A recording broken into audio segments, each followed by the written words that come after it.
Listen, Ryan, we've been through this. We are not going to do Chill Pilgrim Week. I mean, you keep asking me about it, but it doesn't change the fact that it's not going to happen. We'll get sued out of the ass by the Chill Pilgrim Corporation, I have no doubt. I mean, I'd love to do it, but it's just not going to happen. Chill Pilgrim Week is never going to happen on the Blu-ray Brothers channel, so just get over that fact, and we can move on with our channel. I mean, I can't believe we've gone this long, you know. We're a man down currently, and we're still going, and it's just tough to think of a theme for the week. You know, we've done so much already. We've done directors like Akira Kurosawa, Alfred Hitchcock. We've done, you know, actors, you know, like Arnold Schwarzenegger. And it's tough to think of a theme, you know. We've done so much already. Where do we go? You know, I mean, are you kidding me? You want to do sex scenes week? That is just, you know, Robbie won't like that either. So no, just no, no, God. I'll think of something, okay? I don't know, I'll just think of something, alright? It's my pick this week, I'll sort it out. Don't worry about it, okay? Alright. Man.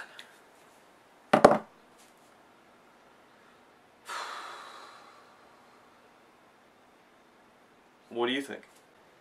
You know what, man? I think the answer's staring you right in the face. 70s week. Yeah. That's what you should do, man. 70s week.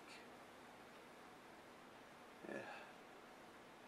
You know, that is just crazy enough that it might work. Let's do it.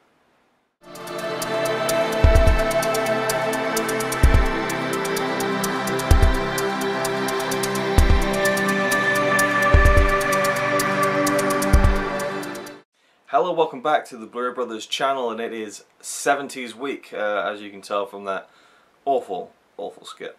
Yeah, 70s week, we're going to be talking about all things 70s this week, and I'm sure this will be a recurring theme throughout the Blu-ray Brothers history. We're probably going to do another 70s week, you know, down the line, because there's so many films you can talk about when you kind of pinpoint a decade down, especially one as rich as the 70s. I think there's so many great films that came out in that decade, and a lot of them feel very 70s like, and they have their own identity. And I guess you could say that like 80s films, 90s films, and, you know, well, I guess any decade has its own identifying factors, but for me, 70s is one of those ones that really stands out and has a real strong sense of itself as a decade, I think. And the one that I'm going to kick this week off with is Two-Lane Blacktop. This is a Masters of Cinema release from Eureka Entertainment in the UK. One of my favourite labels to release Blu-rays, as you probably know if you've seen this channel or my channel at all. Love this steelbook edition. On the front there you have, I'm trying to think if you've got all three main characters on there. Yeah, you do. You have all three main characters there on the front in a really cool design, and the title, Two-Lane Blacktop. And what's interesting is the Massive Cinema steelbooks on the back of them, they never have any artwork. They just have the title at the bottom and some credits and just plain. Except for The Passion of Joan of Arc and this one, which has just text on the back, but it's still something. And on the back there it says James Taylor is the driver, Warren Oates is GTO, Laurie Bird is the girl, Dennis Wilson is the mechanic, and Two-Lane Blacktop is the picture. So that's kind of cool. I really like that. It's very 70s, stands out, and I'm sure that was probably used in the posters and the like. And this is number 26 of the Massive Cinema collection. So, or series, and yeah, first time watching this, I absolutely loved it. I was wondering whether I was going to like it or not, because it's one of those films that's like a road movie, a car movie, so that appeals to me. I'm not really one of those kind of like gearheads who loves cars. I'm not one of those guys who's like, oh, you know, horsepower and all. I know nothing about driving. You know, I learned to drive when I was 15.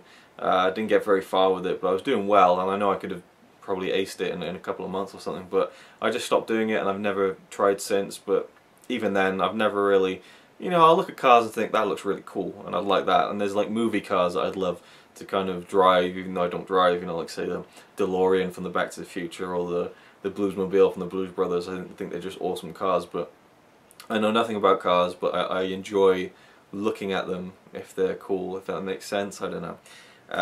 So I was wondering whether this was going to be one of those films that I just enjoyed looking at as opposed to the actual film, because I know the story is not very, what's the word?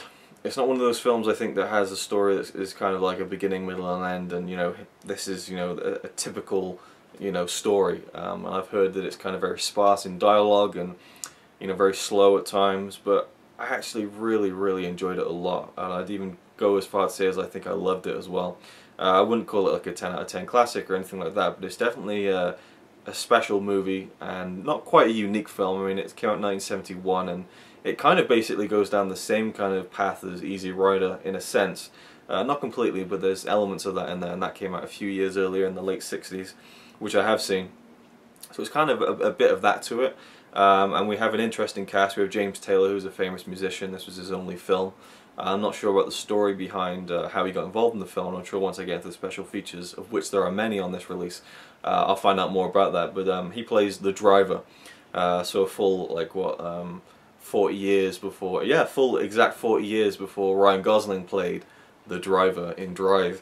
And I guess there's actually kind of similar elements to them. Obviously James Taylor's not really an actor, and people complain about his performance online on the IMDb boards and stuff. Have said that, you know, he's just terrible and flubbed some of his lines.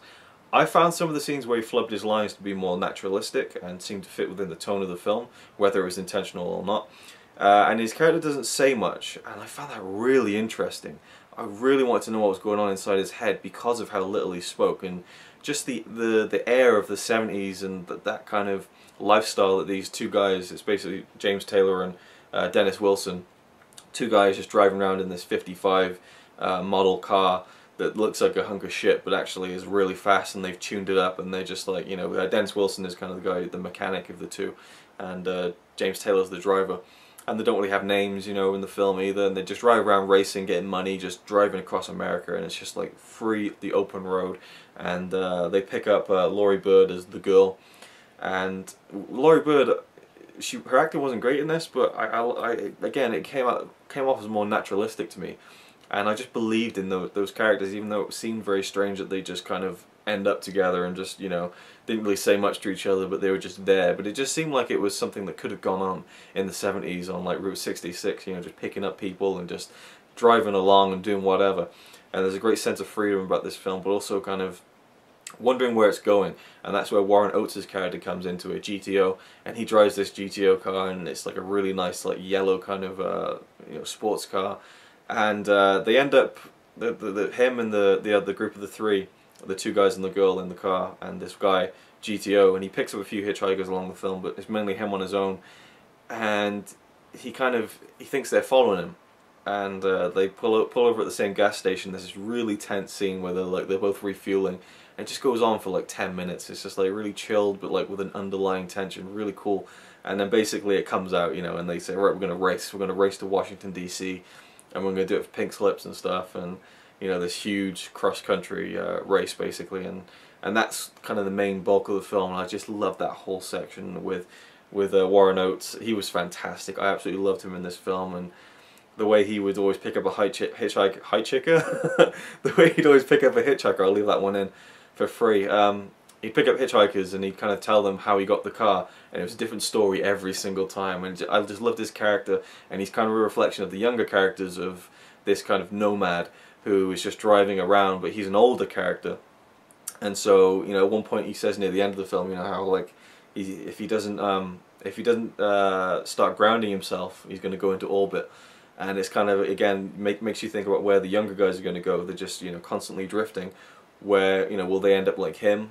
But where will he end up? You know, I loved everything about this film. The characters were great and different and interesting. You know, there was a quietness to them which some people might find dull and boring, but I just really enjoyed it. I don't know what it was. I definitely wouldn't say that you have to find this interesting. You should find this interesting, because maybe you don't. But for me, something latched onto me with these characters. And Laurie Bird, it was kind of strange to watch her, because I know that she killed herself at a very young age, and she was only like 17 or something when she made this film.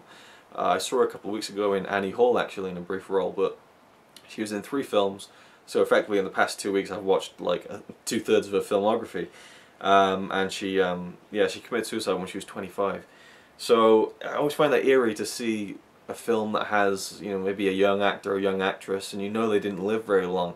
Like, say, River Phoenix. I always find all of his performances just kind of haunting in a way. It's just interesting, almost morbidly interesting, I guess. But anyway, I absolutely loved the film. It was great. The Blu-ray looked great. Obviously, it's a 70s film. There's a bit of grain, a lot of grain in the nighttime scenes, but that's kind of to be expected, and it kind of fit the feel of the film in a way. Okay, this is probably a really awkward cut into the video, but I just obviously forgot to even go into it. That James Taylor, the main character, the driver, is, you know, a famous musician, but also Dennis Wilson, the mechanic, his friend, it was the drummer for the Beach Boys. So there's kind of a musical connection to it. But neither of them provided music for the film, so you'd think it'd be, oh, they're in this to kind of plug their own music, but they're not. And also the soundtrack is great. There's some really great songs on this, you know, The Doors, things like that, but they're not really kind of overbearing and like you know, loud, and like it's mostly like playing from the radios of the characters and stuff like that, and playing in like the bars and things like that. And some other great dialogue as well from Warren Oates. Just wanted to mention, just quickly throw this into the video somewhere, because there's a few more things that I just mentioned that I wanted to mention, and now I've mentioned them, so yeah, this will now cut back really awkwardly to the end of the video. Cheers. Well, I love this Steelbook edition. The disc is out already in the Blu-ray player, because I just watched it literally about 10 minutes ago. You have the two main characters there, the driver and the mechanic. Yeah, it's just a real simple film, and I just really enjoyed it. And you got like a nice booklet here. Actually, here you go. The back text was featured on one of the original posters, which is reproduced here on the back of the booklet. And I don't know if you can notice, but they've used the exact same text. So again, Master Cinema, they go the extra mile and make these things really authentic. And there's tons of stuff in this booklet. Some great images of you know, while they were filming and things like that. I should have read this before I did the review, really, but I was pressed for time today. But I'm definitely going to check out all the special features here. I mean, there's a list of all of them here. And yeah, just a fantastic release. I'm glad I finally watched it. It was one of those films I've always wanted to see. Well, since I heard about it a couple of years ago. And I was always just thought, oh, is it going to be one of those boring ones where just not much happens? But no, it was really, really great. Enjoyed it a lot. Would give it probably maybe a 9 out of 10 or an 8.5 out of 10, something like that. Just, yeah, really love this film, so I recommend you checking it out, especially this edition. They have a non-steelbook edition as well, if you don't want to put up the money for that as well. So anyway, that was my review of Two Lane Blacktop to kick off 70s week. I'll be back on Wednesday with another 70s film review, and I'm sure Ryan will be very excited to talk about 70s films on Friday, because he's a big fan of 70s movies as well. And I'm sure we'll have a guest lined up for Saturday. So yeah, thank you for watching. Hope you enjoyed this video, and I'll see you on Wednesday.